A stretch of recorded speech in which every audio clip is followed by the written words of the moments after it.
अब हम इस वीडियो के अंदर जेसन का सिंटैक्स देख लेते हैं। वैसे तो बेसिकली हमने जेसन का जो सिंटैक्स था उसको समझ लिया था, तो क्यों ना हम दोबारा से इसका एक दफ़ा से ओवरव्यू ले लेते हैं। Jason syntax is a subset of the JavaScript syntax, ठीक है। यानी जो जावास्क्रिप्ट सिंटैक्स होता है ना, उसका एक छोटा सा पार्ट ही हमारे पास जो है वो जेसन का सिंटैक्स होता है। अब जेसन सिंटैक्स के कुछ रूल हैं। इसमें क्या थे, जैसे मैंने आपको बताया कि इसमें जो की वैल्यू होती है ना, वो हमेशा जो है वो स्ट्रिंग वैल्यू में होनी चाहिए। उसकी जो वैल्यू होती है आगे से कॉलन के बाद वो किसी भी वैल्यू में, तो डाटा इज इन नेम और वैल्यू पेयर्स, ठीक है। Data is separated by the comma से सेपरेट होना चाहिए। कर्ली ब्रेसेस होल्ड ऑब्जेक्ट, अब जेसन का ऑब्जेक्ट बनाने के लिए कर्ली ब्रेसेस का यूज़ लाजमी होता है। स्क्वायर ब्रैकेट्स होल्ड्स एरे, ठीक है। यानी जैसे मैंने बताया एरे को जिस तरह बनाते हैं तो स्क्वायर ब्रैकेट्स का यूज़ होता है, और इसी तरह जब ऑब्जेक्ट बनाते हैं तो हम उसके लिए कर्ली ब्रैकेट्स का यूज़ करते हैं, कर्ली ब्रेसेस का यूज़ करते हैं। Jason data a name and a value, तो यहाँ पर ये वही चीज़ है जो की वैल्यू, जैसे मैंने आपको ये देखिए ये लिखा हुआ है ना की वैल्यू पेयर्स, ठीक है। तो वही चीज़ जो मैंने आपको अंडरस्टैंड कराई, तो इसके अंदर भी वही चीज़ कह रहे हैं, ठीक है। JSON evaluate to JavaScript object, जैसे हमारे पास जो है जेसन के अंदर हम लोग स्ट्रिंग को जो वैल्यू की है उसको हम स्ट्रिंग का नाम दे देते हैं, लेकिन जो जावास्क्रिप्ट होती है उसके अंदर हम लोग एज इट इज़ दे देते हैं। इन दोनों के अंदर बेसिकली डिफरेंस यही होता है, ठीक है। जब हम ये जावास्क्रिप्ट है ना, तो अगर हम इसको जेसन फाइल के अंदर कन्वर्ट करना चाहते हैं तो क्या होगा कि जब हमें आउटपुट मिलेगी ना, तो जब हम चेक करेंगे जेसन फाइल के अंदर कन्वर्ट हुआ है या नहीं, तो हमें वो इस फॉर्मेट के अंदर मिलेगा, ठीक है। यानी जो की वैल्यू होगी वो हमेशा स्ट्रिंग के अंदर चली जाएगी। तो ये चेक कर सकते हैं आप लोग इस तरह से भी। अगर जेसन वैल्यूज़ की बात करें तो जेसन की जो वैल्यू होती है, की के अलावा जेसन की वैल्यू मैंने बताया था एनी टाइप की होती है। वो स्ट्रिंग हो सकती है, वो नंबर हो सकता है, वो ऑब्जेक्ट हो सकता है, वो एरे हो सकती है, वो बुलियन हो सकती है, वो कोई भी नल वैल्यू भी हो सकती है, ठीक है। JavaScript value can be all of the above pulls plus any others valid JavaScript expression including function date और अनडिफाइंड, ठीक है। इनके अलावा बाकी सारी की सारी चीज़ें जो होती हैं वो जावास्क्रिप्ट के अंदर हो सकती हैं, जैसे ये ऊपर थी, और बल्कि ये चीज़ें भी अंदर इंक्लूड किए जा सकते हैं। JSON string values must be written within the double quotes, जैसे जेसन की जो वैल्यू थी स्ट्रिंग वाली वो डबल कोट्स के अंदर लिखनी चाहिए, जबकि जावास्क्रिप्ट की जो स्ट्रिंग वैल्यू होती है वो हम उसको करैक्टर्स के अंदर भी लिख सकते हैं, यानी सिंगल कोट के अंदर भी लिख सकते हैं, और चाहे तो हम इसको डबल कोट्स के अंदर भी लिख सकते हैं। जावास्क्रिप्ट ऑब्जेक्ट्स की बात करें तो Jason syntax is derived from the JavaScript object notation. Very little extra software is needed to work with the JSON, जिसको हम लोग node.js कहते हैं। उसको इंस्टॉल करने की हमें ज़रूरत होती है, ठीक है।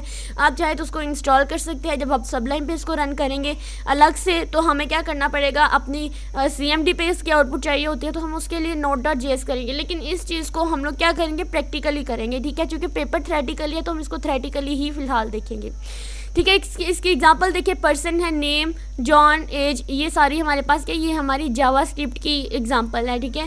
जावास्क्रिप्ट का ऑब्जेक्ट जो होता है वो इस तरह से होता है, जैसे यहाँ पर उन्होंने HTML फाइल के अंदर ही, जब HTML के अंदर हम लोगों ने जावास्क्रिप्ट लिखना होता है तो हम सिंपल स्क्रिप्ट जो है ना उसका यूज़ करते हैं। उसके अंदर हम लोगों ने माई ऑब्जेक्ट के नाम से जावास्क्रिप्ट का की जो लाइन है वो लिखी।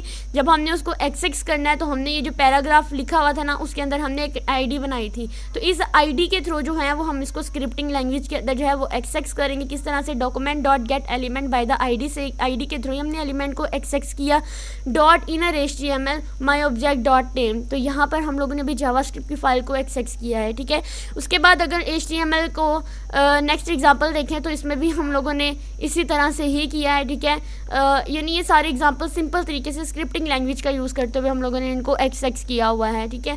जहाँ पर भी आप लोगों को ये चीज़ नज़र आएगी ना कि ये जो की वैल्यू है, ये जो कीज़ हैं, ये आपको डबल कोट्स के अंदर नज़र आएंगी, आप लोग दैन ये अंदाज़ा लगाएंगे कि ये हमारी फाइल जो है वो जेसन के अंदर कन्वर्ट हो चुकी है। अब JavaScript array as a JSON, बिल्कुल वैसे जैसे मैंने आपको बताया था। तो अब हम नेक्स्ट करते हैं जेसन वर्सेस XML। तो जेसन के बारे में कहा था कि ये और XML जो होते हैं थोड़ी सी प्रॉपर्टीज़ सेम रखती हैं, यानी इनकी डेफिनेशन थोड़ी सी सेम होती है कि ये डाटा को स्टोर करती हैं और फिर इसको ट्रांसपोर्ट करने का भी काम करती हैं।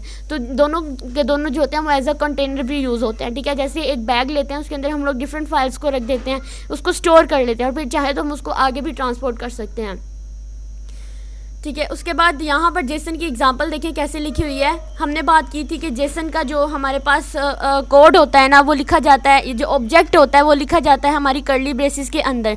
तो यहाँ पे कर्ली ब्रेसेस के अंदर हमारा ऑब्जेक्ट लिखा हुआ है, लेकिन उन्होंने क्या किया है, ऑब्जेक्ट के अंदर जो है वो एरे बनाई है। यानी ये जो एम्प्लॉय है ये बेसिकली की है, और जो वैल्यू ली है वो वैल्यू हमने कहा कि वो हमारी एरे भी हो सकती है, वो वैल्यू ऑब्जेक्ट भी हो सकती है, वो इंटीजर भी हो सकती है, वो भी हो सकती है।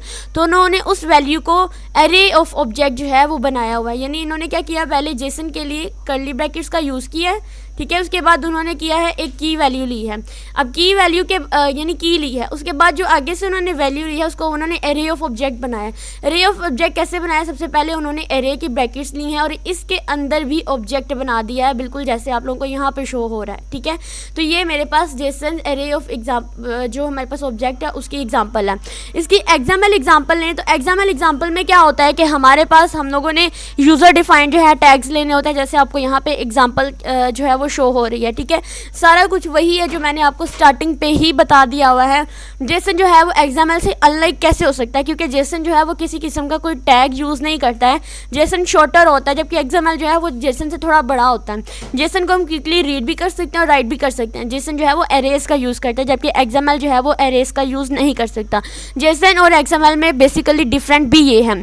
अब जेसन जो है वो एक्सएमएल से बेटर क्यों है, तो इसका अंदाज़ा भी आपको यही सोच सकता है कि हमारा जो एक्सएमएल का यूज़ करते हुए हम लोग क्या कर सकते हैं, एक्सएमएल डॉक्यूमेंट को फेच करते हैं, जबकि जेसन का यूज़ करते हैं हम जेसन स्ट्रिंग को एक्सेस करते हैं।